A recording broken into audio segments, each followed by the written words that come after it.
जंगों की बात करें, हर जगह रसूल खुदा के शाना बशाना, हर जंग में बदर हुई, 70 कुफ्फार मारे गए, 35 को हजरत अली ने वासिल जहन्नुम किया। ओहद पर आए, सरकार दो आलम है, अली उनकी शील्ड बन के खड़े, यहां तक कि दिफा करते करते हजरत अली की तलवार टूट गई। फरिश्ता आया, तलवार लेकर आया, ला फतह इल्ला अली, ला सैफ इल्ला जुल्फिकार। आपने वो जुल्फिकार से वो वार किए, वो दिफा किया कि अल अमान अल हफीज। खैबर जंग जारी है, हजरत अली को बुलाया गया। वो अली जिनकी सादगी का ये आलम था कि आमतौर पर दस्तरखान पर जौ या नमक या दूध होता था, उनकी ताकत का ये आलम था कि लम्हों में किला खैबर फतह कर दिया।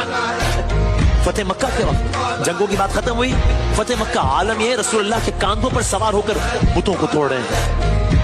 हिजरत आलम ये है, अपनी जान खुशी खुशी खतरे में डालकर रसूलुल्लाह के बिस्तर पर सो रहे हैं। कहा मुझे नींद तो आज ही की रात तो आई है।